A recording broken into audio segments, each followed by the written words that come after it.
Hey there, you're listening to Five Guys, Movies and Fries, a podcast where four dudes watch movies and talk about them for 1 to 2 hours. I'm Will, and I'm joined by Jeff. Yo. Knacker. Hello. And Joe. Hey, how's it going? It's going good, Joe. Thank you for asking. Today we're discussing The NeverEnding Story, a fantasy film that follows the story of a boy who steals a magical book that he writes himself into because he's a creep. Starting off, I just wanted to say that I've never seen this movie, didn't watch it as a kid, and I've been wanting to watch it for a long time, which was a big mistake. I should have just left it on the list. This is why you never meet your heroes? Never meet your heroes, no. Remember when I met Jeff many, many years ago, he would sing the song from the intro, and I'd be like, what the fuck is that? Dude, it's a NeverEnding Story, it's so good. Gotta watch it sometime. And I don't know, whatever, 15 years later, here we are. So this movie does not hold up, but I'll talk more about it later. Knack, do you want to go ahead and give us your initial thoughts? Sure. Well, it's not easy coming back to this movie with a critical adult eye. Ooh, boy. I mean, you can just make we always like practical effects in plenty of movies when they're done well. These ones just tend to stand out almost a little bit too much. The story, it's not paced well. It's there's plenty of happening where it just kind of drags. A lot of just scenes that just take too long when there's.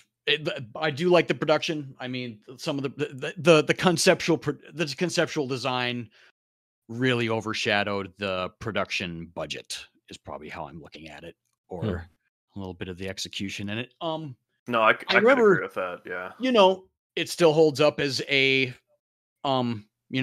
children's fantasy. It certainly just doesn't really hold up against any of the high fantasy blockbusters that we've any of the other ones we've really grown up with. I could see this movie blowing fucking people's minds when they came out, though. Like, sure, had I watched this movie when it dropped, I probably would have appreciated it a lot. I don't dislike the models, like the turtle and a lot of the production, like costumes and creatures. The creatures are great. It's just some of the scenes have shots or setups where a lot of it's trying to blend those practical effects with also CG, like green. It's not probably not green screen in the background or chroma key that they're using for, like, if they're trying to put those smoky storm scenes in the background, along with like practically physically produced creatures and environments. It's I remember being just loving the visual imagination of it all as a kid, but yeah, it's an entirely different story when held up against the high fantasy movies that I've seen throughout the years. A never-ending story, you could say. Yeah. Initial thoughts aren't great, but but again, I was reminding myself earlier that you hadn't seen this movie, so it's not you didn't know what you were getting into. You didn't no idea what you were getting into, and actually neither did I, because I can't remember the last time I even watched it. But thank you for not holding it against me. I made you suffer for 2 hours. There's a few. It's only 1.5. Yeah. Okay. It felt like 2, maybe 2.5. Felt never ending. Yes, it really did. Just to end it off, there's a lot of things I do and don't like about the movie, and it kind of goes right in half, but it probably weighs more on the things that I don't like. But anyway, pass it on, Joe. Yeah, I think I'm going to surprise you guys. This is one of those movies that restores my belief in the power of make-believe, in childlike whimsy. No, I'm kidding. I don't like this movie. Wow. Yeah. I don't like, but the thing is, I'll take it a step further. I don't like the whole 80s Spielbergian children's movie genre in general. E.T., don't care for. Really? Cocoon, yeah. I feel like they're just made for Hottest children. take of this podcast. Yeah. Jesus. It's not that I think they're awful. It's just they're not for me. Sure. I can don't see see that. I don't see myself as a boy, and I put myself into these stories, and I'm a hero saving the day. It's just Yeah, not what I look for movies. I don't think you were ever a boy, were you, Joe? You just were watching 1950s serial That's not killer true movies. at all. Not true at all. Yeah, it's just a cookie cutter hero quest movie, essentially. He runs into strange characters. I don't find any of the secondary characters that funny or amusing at all. There's like a troll couple. There's like a rock guy. There's no funny moments. There should be some comedy relief. It just doesn't work. Even like the hero quest, the whole book thing doesn't make sense. Like, what happens if he reads ahead? He's in the story, but he's reading the story. It's like only children would find this amusing. It's not good. Yeah, I think even at one point when I watched it as a kid, it felt like is it writing itself? Is this story actually like creating a storyline as he's reading it? Yeah. Like I know that thought came to mind at least at one point in the few times I've seen it. Anyway. But if you're a child, that might blow your mind that he's reading a story and it's real. So, I have nothing against the general overall message that it's trying to get at. Like people need to read more. Like children deserve to read, to have like with a physical book in their hand. And I like that general thing that the movie's trying to say. Like, yeah, if I had children, I would definitely show them this. I just wouldn't want to be in the same room. All right, go to the torture room, children. And I will give this movie points for some of the things that Knack already said. The sets, the costumes, the creatures, the puppets, all the practical stuff. It's, to me, like I haven't seen Dark Crystal or Labyrinth in a while, but I feel like they're almost at that level. They were close. It's pretty good. Some of the I was gonna say I really liked the shots of like the Empress's tower or whatever. I thought that was actually pretty sick looking. I thought they did a really good job on that. Knacker touched on like the storms and stuff. Those look pretty cool actually. I always love smoke effects. Seeing it on screen. I love that stuff. It's like that's all miniatures or something, right? Like it's not like a huge smoke cloud, obviously. It's just something that they had in like a little tiny room or something that they were just like, pumping different colored smoke into with, different fans, I assume, blowing it around this way and that or something. But it ends up looking pretty fucking cool. This movie did look really cool, yeah. Yeah. Well, some of it, because like Falkor, for instance, I think he's good. Good creature design, in my opinion. I mean, the creature design is cool, but like, God, that puppet legitimately just. Looks freaky sometimes. Those like I said, with where those eyes are placed, and they're just huge. Those eyes are gigantic for compared to most dragons. Like I'm split down the middle on Falkor. Yeah. I actually kind of like the idea of adding hair to scales. And even though it just looks patchy and kind of weird at first look on Falkor, I conceptually I really like when you're just trying to do something different with a creature, Sure. I just feel like if sorry, the movie is playing on mute as we're doing this, so there's still moments I'm seeing where like Falkor is flying through the air, but his back legs are stationary. His back legs are permanently in rest position. So they look strange as fuck. He goes into low form in order to fly. He's crouching, yeah. Yeah, I don't know, man. His design especially didn't work for. I feel like if the Dark Crystal dudes had done the creature design for this movie, it would have been way better. Is this not Henson? No, it's not. No, it's made in Germany. It couldn't have been, because it would have been good. That's true. I want to point out the director Wolfgang Petersen, I believe is his name, was hot off directing a very acclaimed movie called Das Boot. And he decided to do this. I didn't know that. I've seen Das Boot. Yeah. Wow, this dude's done some bangers too. He did Air Force One, Perfect Storm, Troy, and I haven't seen Poseidon, but those other I didn't know that. Fucking good movies. Yeah, Perfect Storm was great. Yeah, Perfect Storm is like a phenomenal movie. We'll have to do that on the podcast. It was a perfect storm of everything when they made that movie. Yeah. All right, I haven't Joe, seen it, but you're kicked off the podcast. I mean, I got a lot to get through here. So Noah Hathaway, who played Atreyu, not the best child performance actor in my opinion. Seemed like he was kind of annoying. What do you guys think about him? Super annoying. I do agree. He whined the entire fucking movie. It was rough. And I mean, I won't say that his lines in the script was top notch either. Like, Atreyu, Falcor, Atreyu, Falcor. Like, Yeah. there's plenty more, and I'll bring up again, like the horse death scene was way too soon. Way too soon. It was literally the first stop on his fucking journey. He leaves to go do this, and the first scene is this horse dies, and we have zero connection to that horse. So, like it's traumatizing that horse in the fucking like watching that scene looks like that horse is having the worst time of its life. Honestly, when you have a small child screaming in your face while you're sinking in whatever kind of mud they have that horse sitting in, that horse looks frightened as hell. It thinks it's sinking. Dude, like, yeah. Listen, so you sink into the swamp if you're like depressy, right?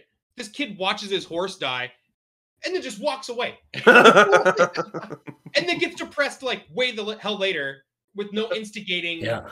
You know what I mean? Why didn't the horse death depress him? Was he sick? What's wrong with him?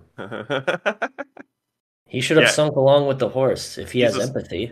He's a psychopath, that's why. I think so, yeah. Yeah, that shit, man. I mean, Knack touched on it, but like, yeah, you could see the horse's eyes that it was fucking really afraid. This kid's yanking on the reins while it's sitting in the mud. I feel like that horse was probably like lame after this. Well, forever. I have good news. There was actually 2 horses. Oh no! Oh man! I knew I should have done some more research on the wiki page before this. Oh man, that's rough to hear. The IMDb is not that interesting, honestly. I didn't learn that much. There's not a ton on the wiki page either, which is surprising. Does it say why? Was it because the first horse just couldn't take it? Yeah, like had a the heart first attack. He wasn't having it with this kid in that scene, man. It had a fucking heart attack and died. That's probably what happened. Well, there's a rumor that the horse actually died, but that's not true. Oh, okay. I fucking believe it, dude. If it did happen, I won't go digging down that hole. It's not. I mean, it's not like love your animals, people. Love your fucking animals. What you've got in your movies, and I know today has I hope it seems way better control over just animal compassion. Five Guys Movies and Fries does not condone animal cruelty. But yeah, I gotta mention I saw this once before when I was like 20 years old. Didn't see it as a child. Okay. When I watched it, I was doing something that is now legal in the state of Minnesota, but was not at the time. Doesn't help the experience, in my opinion. I gotta say, I kind of like the score for this movie. Hell yes. Yeah. Giorgor Morador. I'm not a fan of the Limel, the main theme. Yeah, it's like classic 80s kind of pop sounding garbage, which I love, but yeah, it's the rest of the score. Sounded like a fucking Magic Sword album. It sounded synthy as hell. It was great.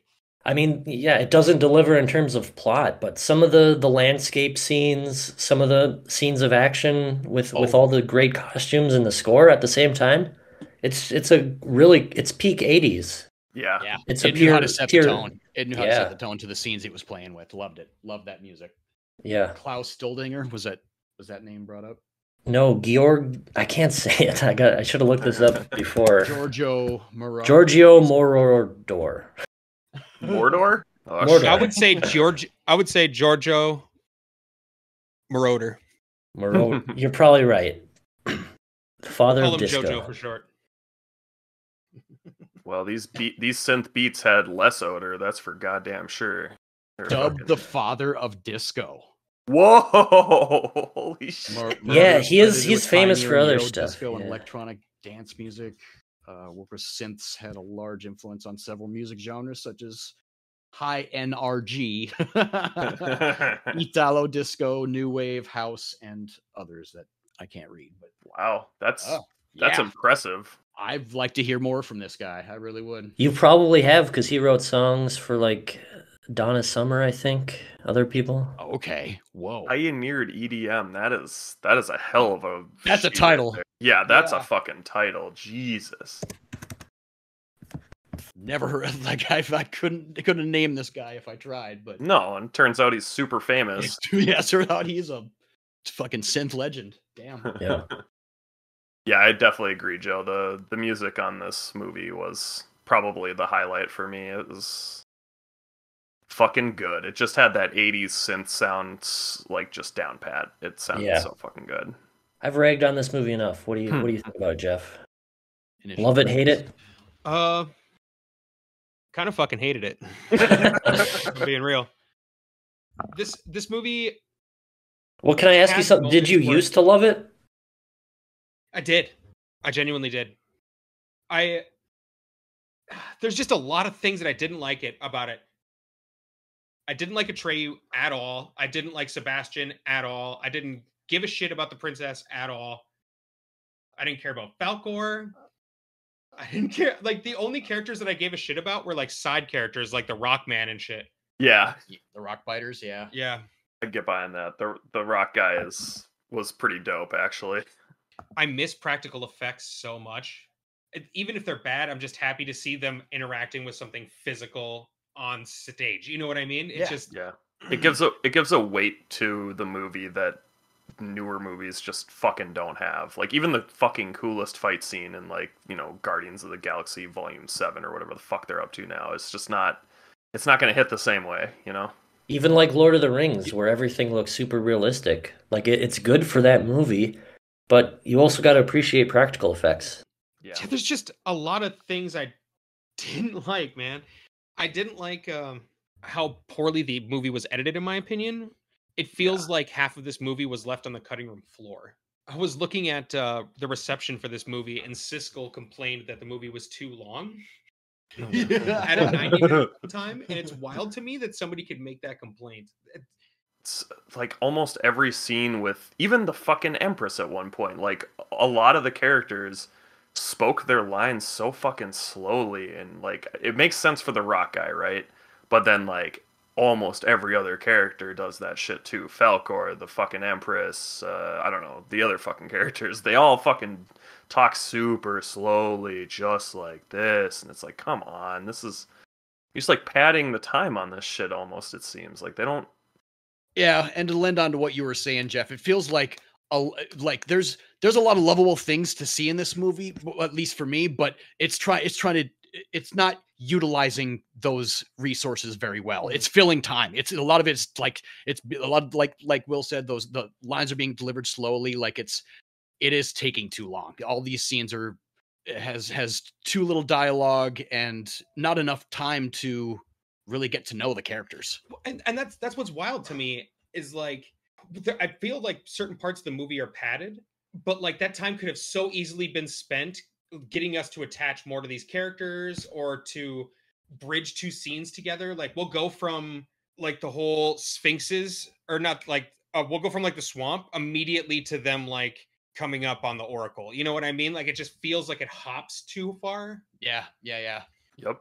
Agreed. And maybe that's part of the editing too, right? Because you were mentioning the editing was kind of garbo, and I can't remember the two. I know there's like scene to scene editing and like cut to cut. The scene to scene editing, in my opinion, was trash. Yeah. I also feel like the movie ends super abruptly. It feels like the ending with him flying around with Falkor picking on the bullies just feels tacked on. And I think the reason for that is because this movie is an adaptation of the first half of the book.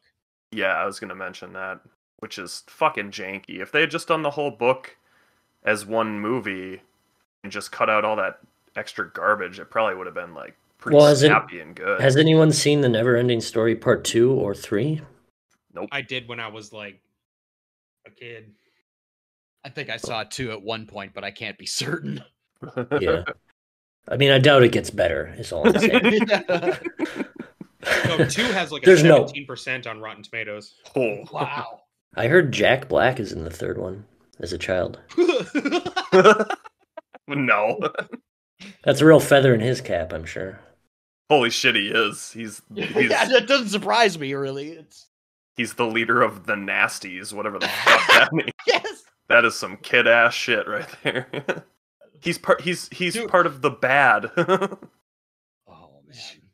I did like the villain, the quote unquote villain of this movie, like the Wait. Nothing. I like that it Oh. was some nebulous thing and not just like a dark wizard. I think It's like something out of It's Darth nebulous. Menagerie. Or Darth Merengue. yeah, it's Darth Merengue, yeah. yeah. But I did like it. So it was there was the Nothing that was generally a representation of the humanity losing its imagination, Yeah. in my opinion. But also Morla, you mean the wolf aspect? Well, the wolf was an agent of the Nothing. Okay, yes, thank you. All right. I did like that. Was like we'll get to it later, but that was one of the better scenes of the, in my opinion. Yeah. Dude, Atreyu complains his way from front to back. Every scene that Atreyu was in, he's screaming complaints at people. I swear to Yeah, God. you're right. How You're people absolutely connect right. to this character, I don't get it. There's a band named after him. Oh, It's yeah. like, what were they thinking? Why? Yeah. I mean, the name. It's a lot of the names are fucking dope, right? Like, Actually, it is Mork, pretty cool, yeah. Treyu, Artax, Felkor. Those are all fucking sick ass fantasy names, but the guy that Treyu is attached to, not sick ass at all. Yeah, his character just sucks, man. I don't like him. He's there for all the fucking whiny ass kids, so they're like, yeah, see, I can be a hero too, Mom. Shut up, Jimmy. If we got more scenes without him screaming complaints at me, I probably would have liked his character more because he would have felt dynamic. He would have felt like a human, I guess. Yeah. Maybe if Barret Oliver, Bastian Balthazar Bucks, the little boy who likes to read, maybe if he was the main character, it'd be a better movie. I don't know. Potentially, yeah. I kind of feel like if they had him be the one reading, but then he also was Atreyu in the story, like that might have made for a more interesting. Probably a better movie that way, yeah. Probably better, yeah. I mean, it's funny too, because when Atreyu comes in, he's like, yeah, I'm the best warrior in the fucking village or whatever, and then like Jeff said, just proceeds to complain his way through this entire fucking movie. I cannot suspend my disbelief in regards to the fact that kid stayed in this school overnight until the next morning. That's the power of Nobody imagination. gave enough of a fuck to even look for him. Well, his fucking dad was all About the hopped school up. calling that he wasn't in class or any. Like, It's not like his dad was gonna try and look for him, as he's all hopped up on fucking OJ and eggs. Yeah. that's right. Well, Oh, talk about God. psychopathic behavior. Fucking dropping an egg into your OJ. What the fuck? Yeah, nobody looks for this kid. I hated the set of the attic in the school. I couldn't get over it. Yeah, I you can't imagine any school with that attic. we watched this movie. Me, Jeff, and Knack watched this movie together, and Jeff, I don't know, maybe 10 times complained about the attic. He was like, "What kind of school has a fucking attic like this?" It was really fun. It used to be a house. It was converted into a school from a house. Oh, what? That doesn't help. I know, I just make that up. Oh, I was like, what the fuck? Good set design, other than the fact that it made no goddamn sense at all. It didn't make sense. I think it just lends to making sure that the scenery still has a little bit of imagination to it. Because I mean, if he actually went up into just some decrepit, corpse-riddled attic, we'd still be complaining about it, right? I mean, it's just he's in a place where he can still read a book, where there's an anatomically presentable skeleton hanging around and globes and like it looks like things that potentially could still belong in a school, but it's also there just to provide visual just good decent visuals while he's sitting here reading this a more, sentient book. Yeah, I don't know, man. I didn't give a shit about anybody in this movie. I didn't give a shit about Fantasia in this movie. And they just stole that word from Disney. Yeah. Well, I'm surprised they didn't get the sued their novel originally pants came off. out. Yeah, maybe it's a German. Oh word. yeah, it probably is. Yeah. I But will say this movie acts as a great ad for the book because now I really want to read the book. Yeah, and Yeah. this only covers half of it.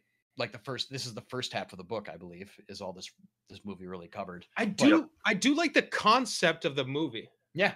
I do. And Yeah. I like the layout. Like I like the idea of like watching this hero's journey, and I like seeing it through the eyes of Bastian. Like I like a lot of The concept. imagination is all there. It's just not, the whole movie's just not completely well executed. Like I said, for adult critical eye, like we've seen some high fantasy stuff in This at is least. This is what happens when you get a fantasy movie off of wish.com. Oh shit. Yeah, I did not much care for this movie. This movie, it just doesn't hold up, man. I really did feel like if I was a kid, I would have fucking loved this movie, especially because I looked a lot like this kid when I was a kid, so I would have like the kid reading the book, so I would have been like, oh yeah, like I really, like I'm him. This is cool. But there's just so much bad in this movie. It's fucking. I mean, we've talked about it. It's the timing on things is fucking weird. The cuts are bad. There's like a lot of just random filler that doesn't even. It's not even like good filler like in Dead Man where like we get those nice shots of the forest or any shit like that. Like it's just fucking time wasting. But there is some cool stuff, right? Like the set design we talked about is good. The music's fucking awesome. The some of the names of the characters are cool. Man, I'm really grasping at straws here. It did feel to me like shots. A lot of the backgrounds in this movie are fantastic. A lot of the background setup is really good. It's just good. Cloudy, smoky, colorful. Like I said, there's a lot to like, but and it's funny that the director of this movie has done so many other fucking bangers, and he co-wrote this too. So, like, I don't know if it says this was his first English language film, so maybe something in the translation like fucked it up or something. Because like this dude's done some seriously good movies, so it feels like studio interference. Maybe, yeah, they probably came in and were like, "This is way too dark, dude. You gotta kid this up a bit or something." And then like a year later or whatever he saw, or the year before he saw Dark Crystal, and he was like, "Oh man, if only I had been with them."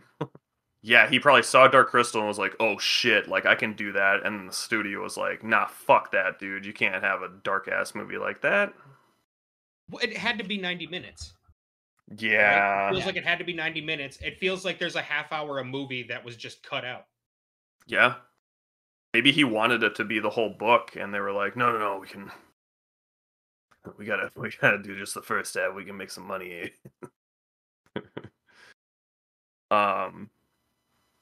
Yeah, I don't know. Like, yeah, it could also be budget limits. I mean, if you're trying to add on another half hour of content to this movie on top of what they put into half the book, yeah, well, they might not have been willing to fork over that much money.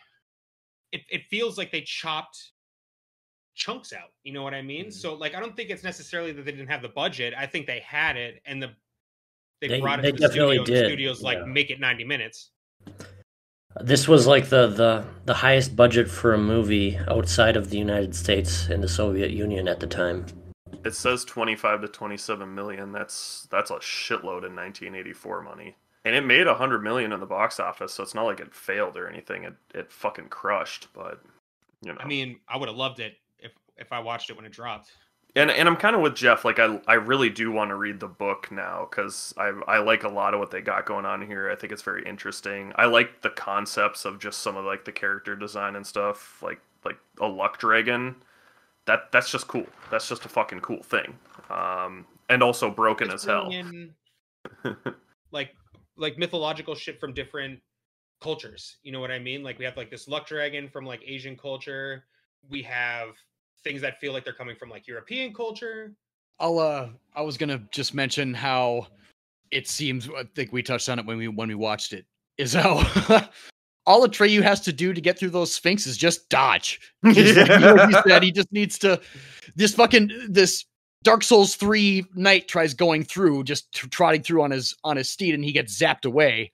But what's talked about is that you can't expose your vulnerability to the Sphinx, right? That's what the Sphinx used to destroy whoever passes through the gates, is just don't let them know that you're vulnerable. Yeah, and just like show no fear, right? That was the whole thing, if I'm getting that right. Yeah, I think so. But all he really had to do was just jump at the right fucking time. Yeah, you just have to have the right amount of iframes. Yeah. What'd you say, Joe? He had to be confident. That's what Bastion was screaming. Yeah. Be confident. Okay. All right. Believe in yourself. It's like Peter Pan logic. So I get yeah. It does piece together if you're really just using motivational pep talk. He sure was confident when he like scared jumped through it. Yeah, because he was pussing out. Oh, fuck, man. It's a great fantasy, just not an overall great flick. It does have its capturing moments. What do you guys think about the moral of this movie? So the little boy, he inflicts the same torture on the bullies that inflicted upon him. they threw him in the dumpster. He sicks Falcor on them, and they go back into the dumpster. An eye for an eye. Seems legit. Yeah. Like if they would have physically hurt him at the beginning of the movie, he would have had Falcor like biting their heads off. Fucking eating them. Yeah. But that's great nightmare fuel. That's what children are taking away from this movie. That you should do to your bullies what they do to you. Yeah. Essentially. Telling you to use the power of imagination to to handle bullying. That's German as fuck right there. Yeah. And all that was great until I just imagined like a series of Apache choppers just coming and taking Falcor down in the middle of the city, dude. Immediately light him up. Everybody's fleeing. There's a fucking dragon chasing children down the like. The Air Force would be mobilized within like 5 minutes and just fucking nuke him from orbit. Like he would be fucking done. So I did want to mention the sound design too was pretty good for the most part. Like when the rock dude was first rolling up, like at least when we were listening to it on Nax TV, it sounded really good. It was like just fucking loud and booming almost, and it fit I have really no well. complaints about the sound design or the sound effects. That was all great. Yeah, like you said, hearing debris crumble on the ground, and they did a really good job. The blizzard later on in the movie sounded like being in a fucking blizzard kind of. It was pretty good. Yeah, I don't know. Oh, we didn't mention that the Sphinxes had some fucking grade A double Ds, by the way. That's very important to note in this children's movie. Eyes up here, young man. Yeah, exactly. That's why they fucking zap you, because you're staring at them titties too long. Because you're not flipping them singles on stage. Make it rain.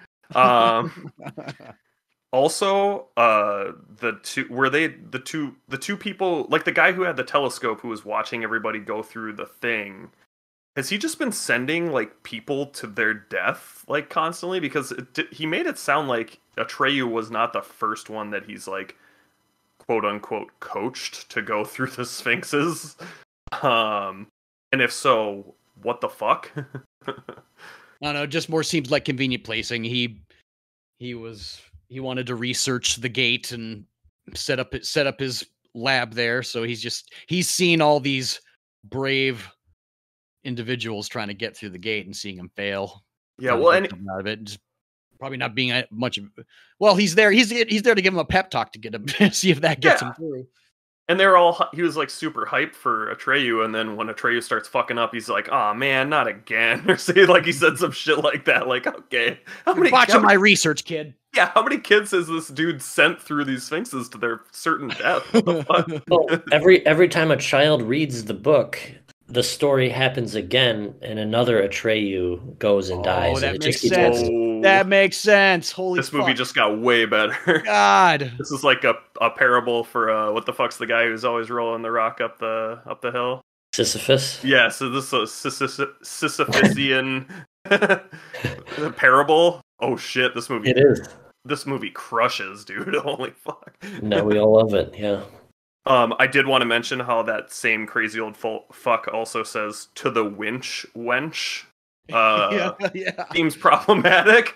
Calls her a wench like 3-4 times in Yeah. 30 seconds. Like, bro, that's your wife. What the fuck? Can't talk to her like that.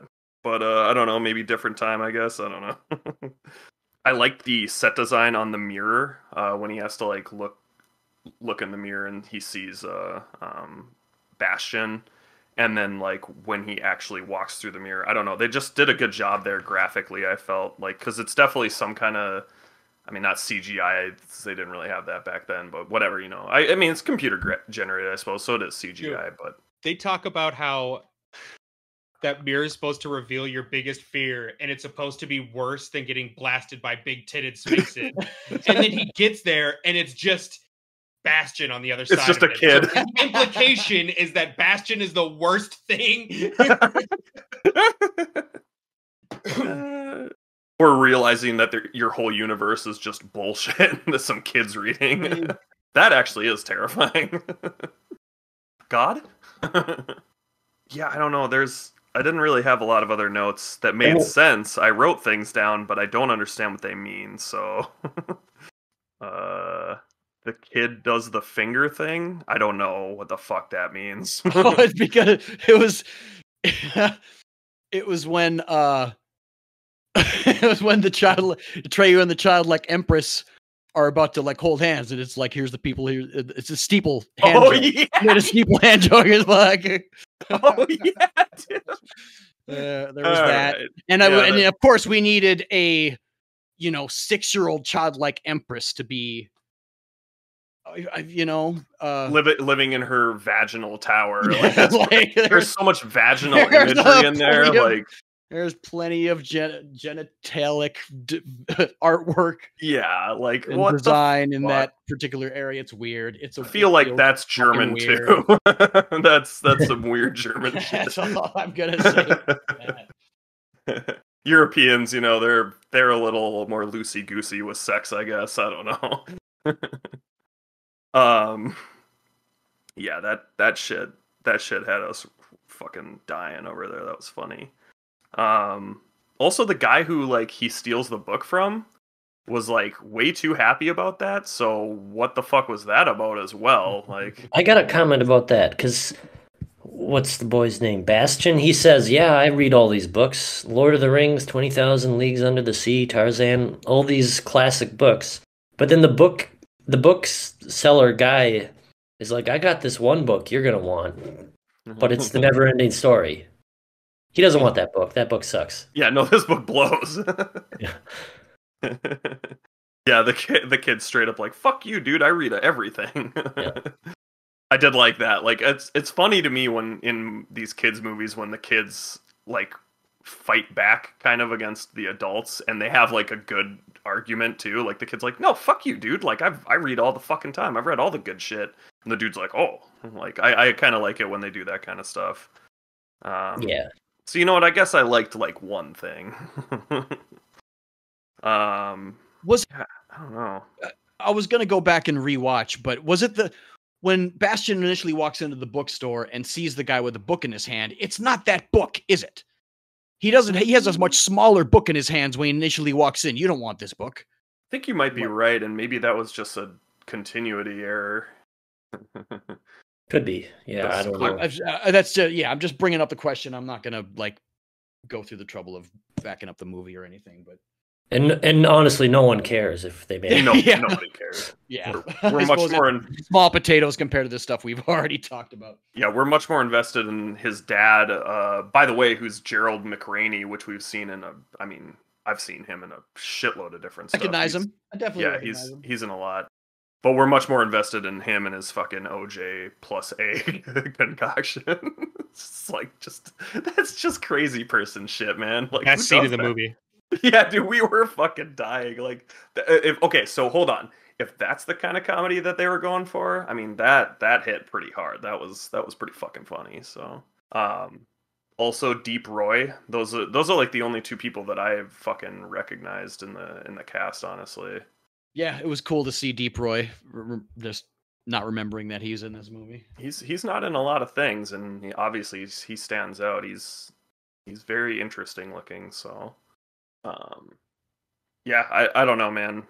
The one of the things that I did really like about the movie was how it at least in my eyes, it seemed like it did try to make you feel what a kid reading like a big epic fantasy book would be feeling at the time. Like, whoa, like holy shit, this is what's happening.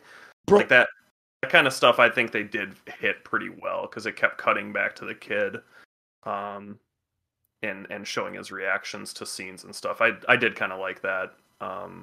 Those were kind of some cuts that actually worked, whereas a lot of the cuts in the movie were like too frantic and or fucking just didn't make sense. Bro, I'm gonna come back on Deep Roy and say he's been in a lot of things I've fucking seen. Dark Crystal, Empire Strikes Back, Muppet movie. He was R2D2. Return to That's awesome. Like I was gonna talk about Return to Oz because that I'll talk like I have a unfair appreciation for Return to Oz. Like, but again, I'll just focus on this movie. I just want to throw that, but still like Hook. Leprechaun. Yeah, this dude does a ton of stunt performing too. I'm saying Jungle Book. Yeah, he's crazy. Plenty. He's in the 2000 How the Grinch Stole Christmas as the post office clerk, and that's a banger of a movie that we'll have to do when we do Christmas movies or something. Was he the guy who rode the snail in this movie? Yes. Didn't mind that character. The guy on the snail? Why not? Yeah, sure. Yeah. Best character in the movie in my book. I mean, he's up there, that's for sure. Better than a lot of this shit. This one was a rough one, but it was. I'm glad we watched it. Like I am like too. It was a good one to watch for sure. Yeah, I'm gonna go like Jesus. I'm gonna go like a 4. 4 out of 10 on this bad boy. Like we mentioned, you know, a few of the things were really fucking good, like set design, soundtrack, the premise. If you're a kid, you fucking love it. But like, man, so much just detracted from this movie that it's gonna get a 4. I think I'm gonna be a little more generous. I'm going 5.5 flat. Atreyo's a fucking snot rag who none of us care about. But they're like still there's noticeably good production, like physical production. It's imaginative. It still holds up as a children's fantasy. Like I can't deny this movie's existence. It's not a complete disaster, but there's plenty to pick at after having seen again so many high fantasy films, even from childhood in comparison. Like if it had been filled up with a little bit more of the book, probably would have been more to chew on, but landing on 5.5. Okay, I'd give it 2 out of 10. Ooh. Like I said, these kinds of movies aren't my cup of tea. But I gotta give it up for the sets, the costume, the puppets, the score. All that is really good. Like if I would have seen this as a child, I probably would have loved it. And a child. Yeah. And I think it's kind of got a weird moral about he just gets to torture his bullies back. But I do like the moral about, children being involved in reading and everything. But yeah. The real moral of the story is that you can combine any 2 words to make 1 word. There's no rules. Capitalization doesn't matter. I'd give this movie a solid 3 egg and OJs out of 10 egg and OJs. Hey, that's pretty good. All right, so the next movie that we're going to watch and discuss in our fantasy run of movies is called The Fall. Has anyone heard of it? No. Directed by 2006? 2006, yeah. Directed by Tar Sem is the director's name, one name. Not a lot of older fantasy movies that exist from, pre 1980 or whatever that I like to draw from. But I do love this movie. It's very beautiful, and I think it's pretty underrated. And I think you are all going to love it.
Who do we?